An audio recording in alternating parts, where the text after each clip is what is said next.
Today, I'll share why goats and pigs could be perfect for your homestead, giving you milk, cheese, even soap, plus high-quality pork for the table and manure that'll transform your garden and boost your self-sufficiency.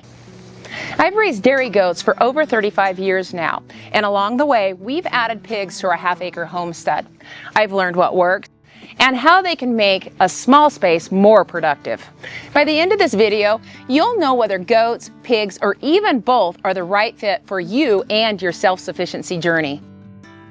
One of the best additions that we've added to our little homestead was our dairy goats. Now, all of our little animals, like our chickens, ducks, and turkeys, have been great assets. The dairy goats really elevated our self-sufficiency. There's so many different goat breeds to choose from, and the best goat for you will depend on what your goals are and what you want. My first goat was a Nubian Alpine mix. It was a great medium-sized goat that gave plenty of milk, but then later I started to add purebred Nubians, and that's probably the breed that I'll stick to forever. Nubians can produce a lot of milk. They're also high in butterfat, which is great for making yogurt and cheese. Plus, I really love their floppy ears. But you don't have to start with Nubians. Goats like Nigerian dwarfs can be raised in tiny spaces, but they don't give as much milk, but they do have their places. The truth is, you don't have to pick the perfect goat breed to start out right away. Pick the one that excites you and learn from that, and that'll be the perfect goat to start with. Nubians are supposed to be some of the noisiest goat breeds, but honestly, if your goats are well fed and they have companionship, then they're going to be happy and quiet. A Nigerian dwarf breed goat is supposed to be some of the quietest of the breeds, but as you can see, any goat breed can be quiet. Goat's milk has some unique health benefits as compared to cow's milk, and that's why so many people raise goats.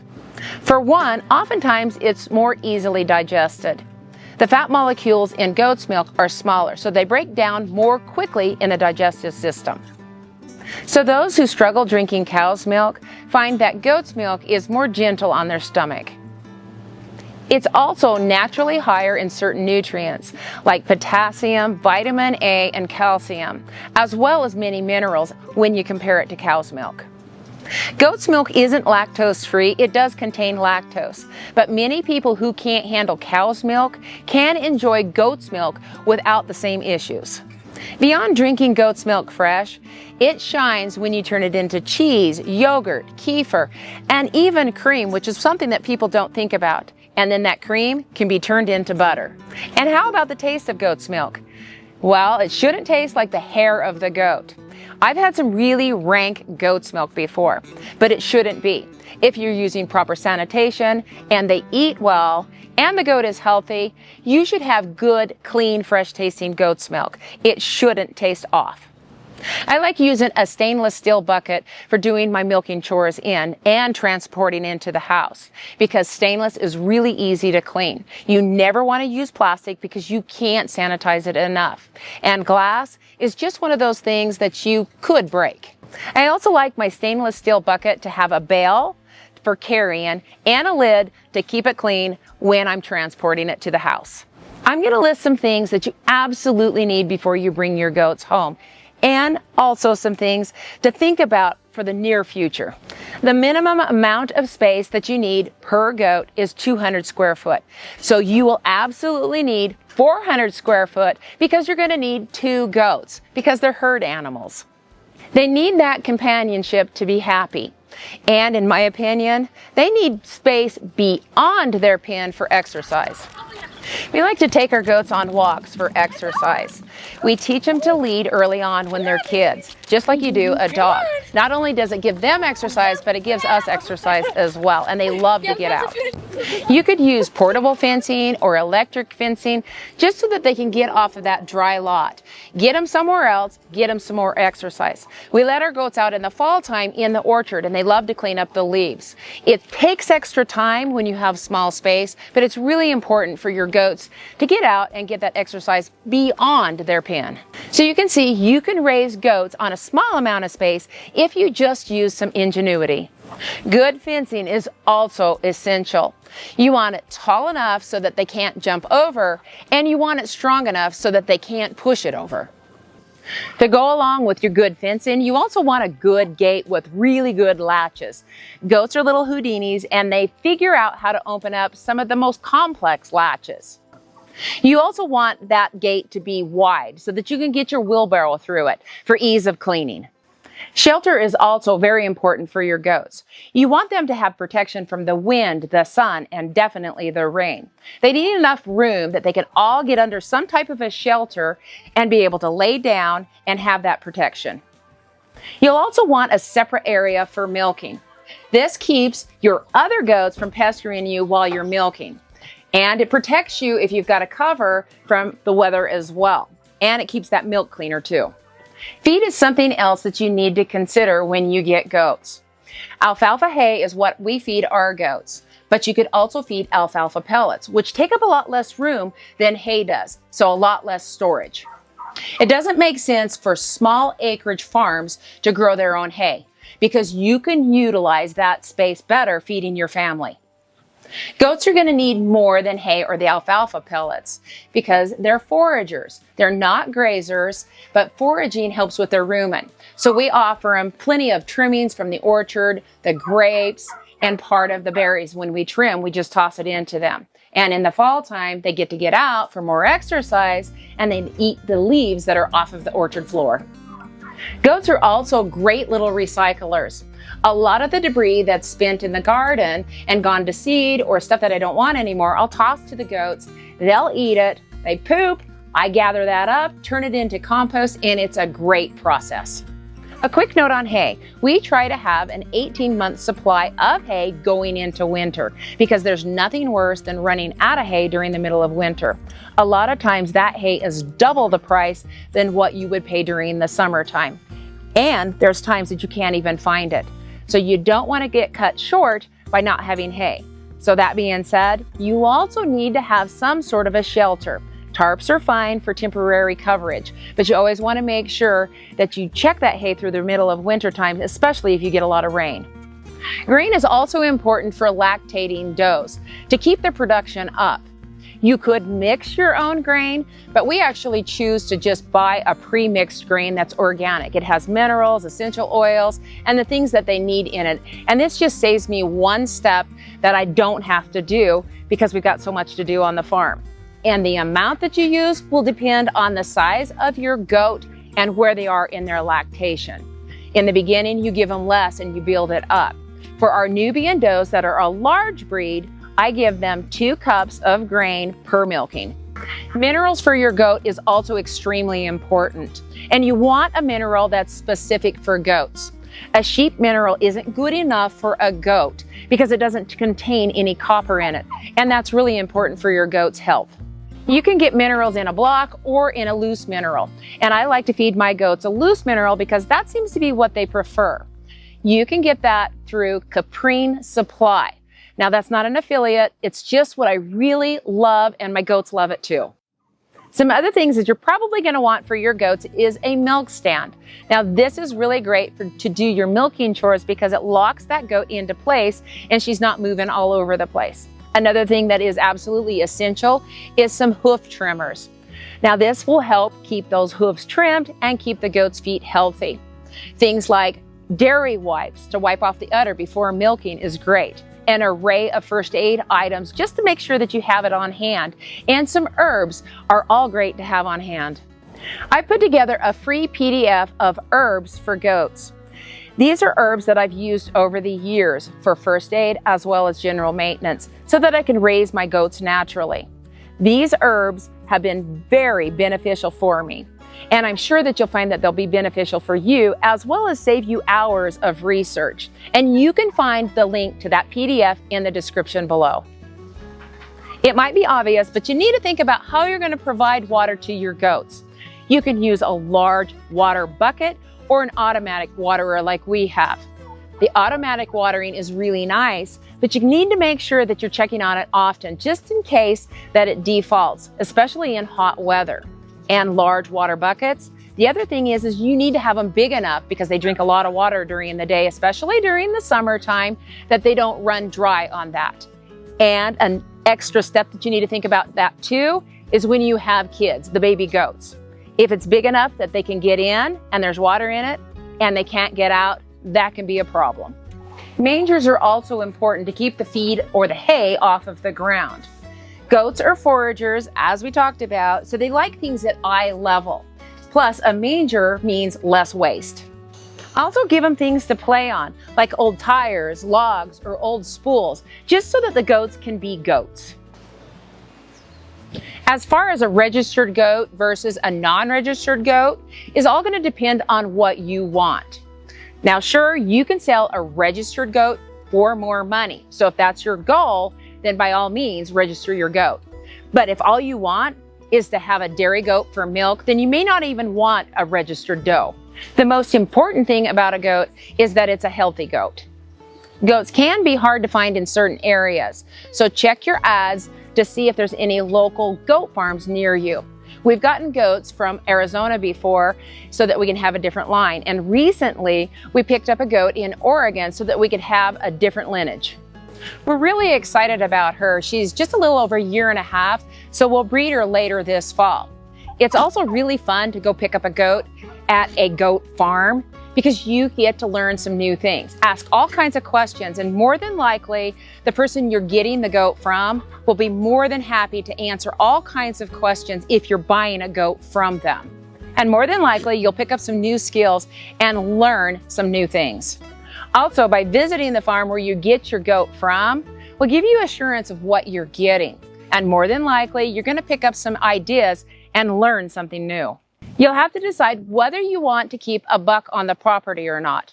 If you have the space, that'd be great. But that just means another holding pen.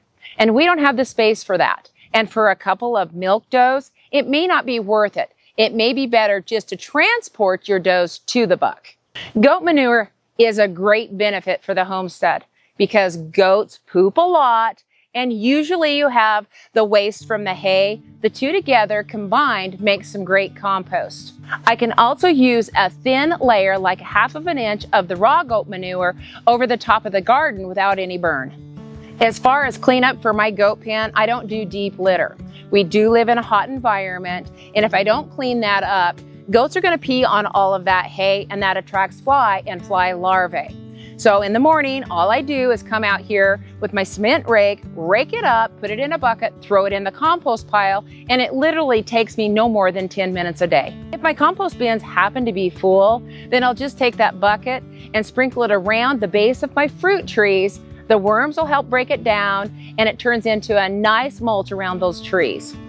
On a homestead, we want to keep the costs low as possible, and that goat manure and composting it helps create a self-sustaining homestead. Some of the biggest mistakes when raising dairy goats is weak fencing, breeding too early, supplying no minerals, giving them too much grain, and not milking them on a schedule. Dairy goats definitely take more time than just raising chickens. And when it's time to get away, it's really hard because you have to find somebody that is truly reliable, that they're there morning and night to do the milking chores. And I do mean really reliable, because there's nothing worse if you were to come home and your goats weren't milked, fed, or they've ran out of water.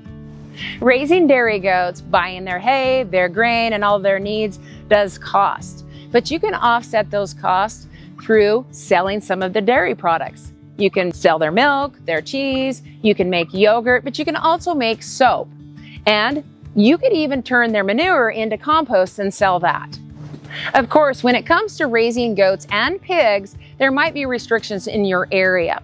So it's up to you to look up those ordinances because every area is different. If you want to learn more about dairy goats, then you can go check this video out here. In this video, I'm going to be covering Kune Kune pigs because this is the breed that we've mostly raised.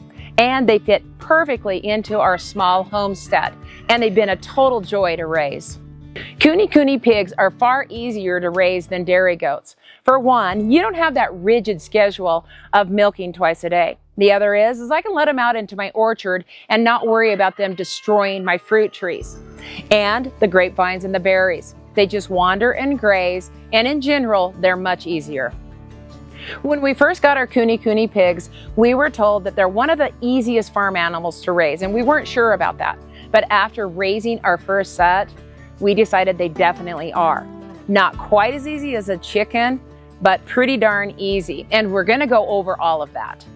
We've raised feeder pigs before, and they were escape artists, always pushing through the fence. We were always chasing them down. But these Kunes, they seem to be so much more relaxed. They're truly a different creature. Kune pigs are small, much more manageable than commercial pigs. The adult pigs usually weigh 150 to 250 pounds, which makes them perfect for small homesteads, even backyards. Kune pigs have a gentle temperament. They're very docile. And the fun thing is when I call them when it's time to eat, they come running and they will follow me anywhere in the yard. What I really love about Kune pigs is they're grazers, not rooters. I usually let them out to roam the orchard and even the back lawn all day long, and they don't disturb a thing. But that's not to say that they don't have a little wallow in their paddock. They actually need a place that they can cool down because pigs don't sweat. And by offering them a spot, a designated spot, then that gives them a place that they can go just be a pig. Another way that they like to cool themselves is in water. So a shallow tub, giving them that offering so that they can crawl in there and cool their body down, is really a benefit for your pigs, especially during the summertime when it's so hot. Can you imagine not being able to sweat to cool yourself? Kunes are very economical to raise. You could raise them solely on a pasture provided that you had enough growth during the winter time. But if you're a homesteader, more than likely you'll have table scraps, and they'll appreciate that. We do provide grain for our girls in the morning. I'll feed them 1.5 cups for this size here. As they grow, I will increase that. And then over the top of that, I'll pour some goat's milk, some that we have left over. And I'll tell you, they absolutely love that goat's milk.